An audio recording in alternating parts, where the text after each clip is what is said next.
Everyone's gone crazy. Everyone should get out of here. We'll never wake up. But I was right, my precious. You are invincible. Precious? What's his precious? A miracle machine. Definitely not impossible. I think he's referring to that machine. What a drunkard. Oh, goodness. The smell of alcohol. Maid Fräulein, please allow me to fan the fumes away with my wings. Oh, excellent. Please, fan them away from me, too. Certainly. I've checked the surroundings, but there's no one else here. Isn't that strange? The Fatui is a big organization, but he's the only one left at this camp. What's more, we didn't even see him the last time we were here. Even the larger gentleman from the first time is missing. I think they must be hiding somewhere. As for why they may be hiding, I'm afraid we'll have to ask him. But he's as drunk as tone-deaf Bard! Should we wait for him to sober up?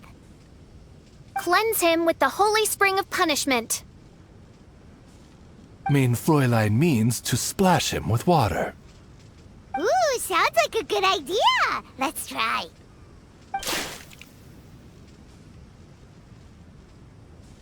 Hey, he opened his eyes! Huh? Hey, are you one of the Fatui? Can you tell us what happened here and what that machine is for? Fatui? Ha! Fatui! Those blockheads from the administration will regret it now! That's what you get for rejecting my research and forcing me to conduct my research on this deserted island. My precious! My precious! Why is he crying? Looks like he has a lot of pent-up emotions. You mocked me! And my precious invention. You don't know anything about the future. Only my invention can help us conquer the world! Idiots! Such idiots! Ow! Don't hit me! I won't blow up the lab again. I'm sorry. I didn't mean... This man's gone insane. There's no way we can communicate with him. He wasn't like this when we first met him. It looks like the effects have grown worse, to the point of driving him mad. My manuscript. My manuscript. Only that can save... Manuscript? Where is it? Don't yell at me. Don't yell at me. Official, don't yell at him. Then I'll... Let me try. Kind sir, look at me. Now, tell me, where did you hide your manuscript? No! No, don't force me to write a report! Go away! He's completely lost in his own imagination. Allow me.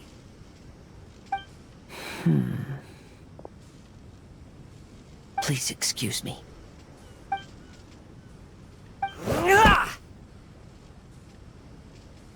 Oh! My butt!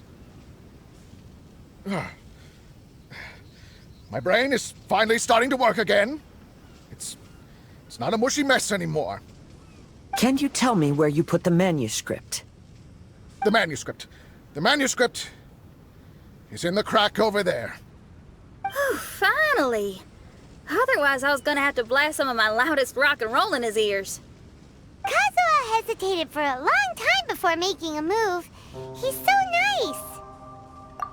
Everyone, Let's search the stone cracks nearby for the manuscript.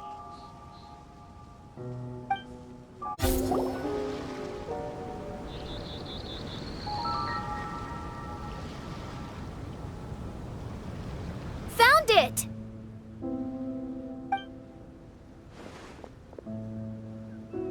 Congratulations! We found the key to solving the problem. Let me see.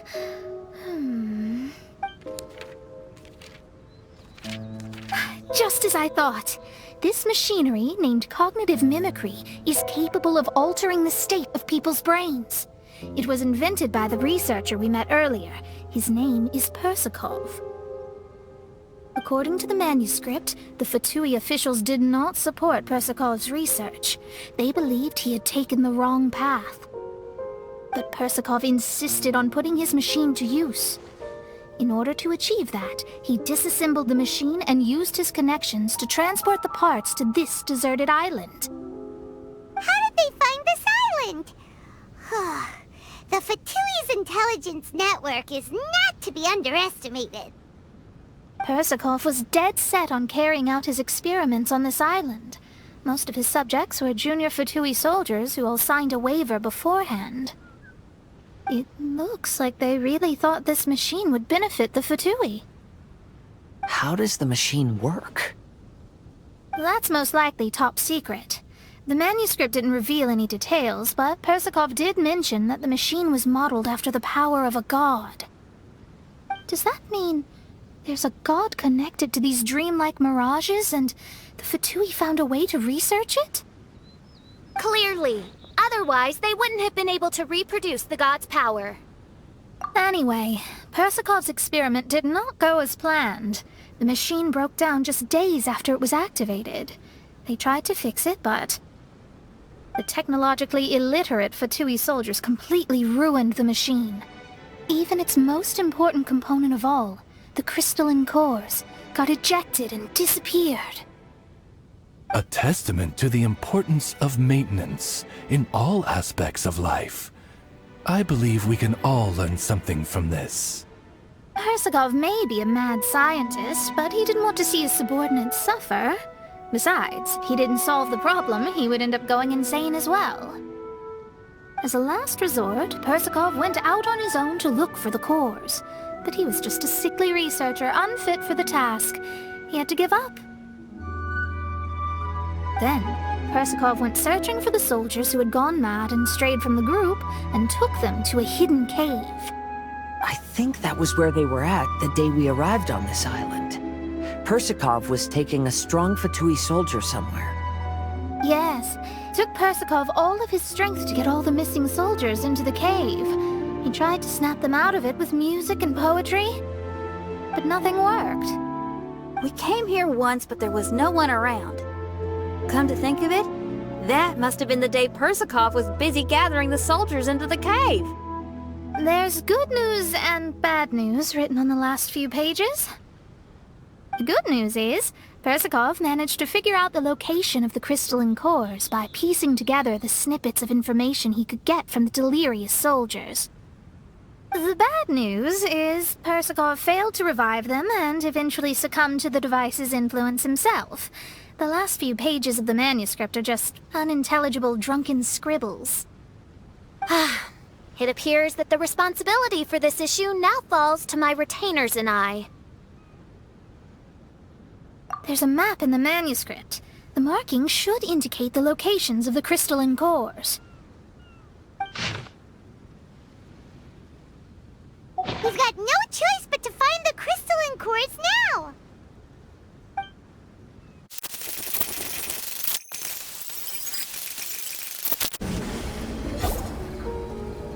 We've inserted all of the crystalline cores, Mona.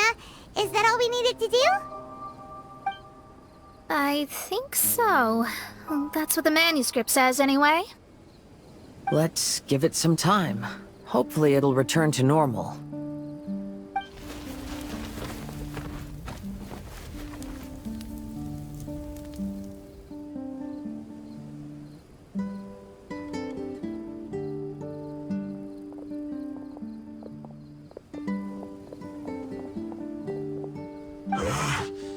Someone's in our camp. Hey, who are you people? Hold on. Look at the machine. Is it fixed? What? But Mr. Persikov is still lying on the ground over there. We're the ones who fixed the machine! Yeah, you're welcome! We could have had a nice, relaxing vacation if all of this hadn't ended up occupying so much of our time. Apologize to me and my retainers at once. Uh-huh? Oh no, I'm out of here. Hey! Don't leave me here on my own! Mr. Persikov's still there! We need to save him!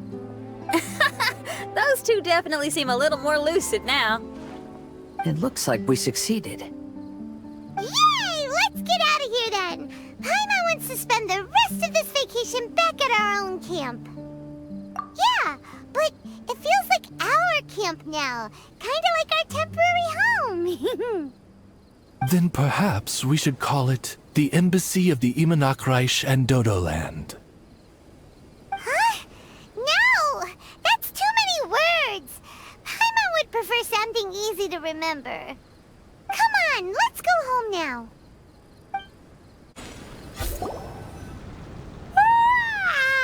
Whew.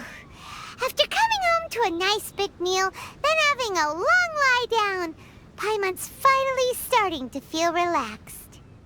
Is the hospitality of the Imanakreich to thy liking? Paimon's loving it. Wonderful.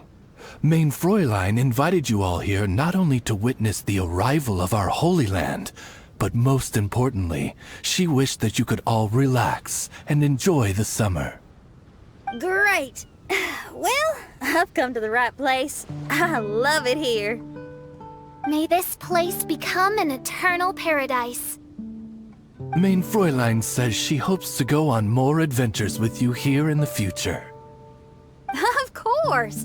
And you should come find me and Leela when you get the time. I'll show you around. Oh, also, my friend runs the best restaurant in Leela. I'm sure you'll love it. If you're into opera, you should go see Yunjin. She's the nicest person, and she likes making friends with new and interesting people. I'm sure the two of you will have plenty to talk about with your shared passion for theatrics. Oh? If Lady Xinyan speaks so highly of it, then I must entertain the idea. Traveler, I have a suggestion. There's a snack called roasted lavender melon in Inazuma, which goes rather well with fish. Why don't we roast some fruit and seafood for dinner tonight? Then it's decided. I'll go gather some more fruit. And for seasoning... Yep, that should do it. Ah, you're all here.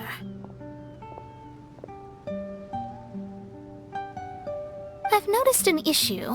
Although we've fixed the machine, as you can see, the mirages on the islands have still not disappeared. I've noticed that too. But considering it took some time for the mirages to appear, it may also take some time for them to disappear. Yes, that's definitely possible. In other news, my scryglass seems to be working fine now. The divination results are also looking about right. Although there are some parts in the results that I don't quite understand. It's as if there is some sort of power surrounding us, and it's still watching us. Do you think it's caused by the machine, or perhaps Persikov? Sorry, I'm also not sure. All I know is that the power is not hostile at the moment. Whatever it is, it doesn't seem to harbor any ill will toward us.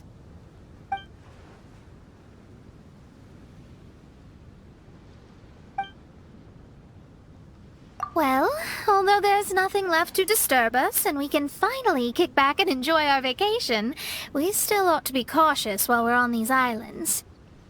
I will keep seeing what the stars say every day. I promised Fischl that I'd be her guard. I can help. Good. I'll be counting on you. Goodness knows why those girls are so carefree about everything. I suppose it falls to me to be extra vigilant. Oh, coming. Oh, so we're gonna call the tone-deaf bard, right? Well, hello there, strangers. You finally called. I thought you were having so much fun that you'd completely forgotten about me. Nope. Oh, tone-deaf bard, a whole bunch of really strange things happened. A strange machine that can imitate the power of a god? Wow. I didn't know the Fatui had plans like that. Their imaginations are truly running wild. So, judging from your tone, it sounds like you don't know any more about this than we do. Alas, I am but a humble bard who sings for his Mora in the tavern. Why would I know anything about it? Ugh, so annoying. But other than that, did you two have fun? We did! We ate a lot of yummy food and saw loads of amazing things! It was really cool! That's good. The point of traveling is to record any feelings stirred along the way. As long as you had an unforgettable experience, this journey has served its purpose. As for the mysterious voice, although we don't know who it was, not only did she not harm you, she also helped you to gain a better understanding of each other, right? If you look at it that way, maybe she meant you well. I mean, if she was able to intercept Alice's communication tool, I'm sure she's also plenty capable of attacking you. Tone-deaf bard is right. I'm glad to bring you some peace of mind.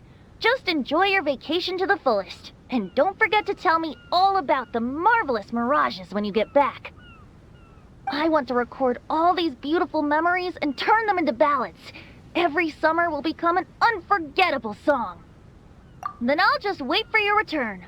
Happy vacationing! If tone-deaf bard thinks it's okay, then maybe there's nothing to worry about. After all, tone-deaf bard is still a god. We should probably trust him. Let's head back. We don't want to keep everyone waiting. Hold on. Did officials say earlier that she's going to catch some crabs? Oh, Paimon wants to go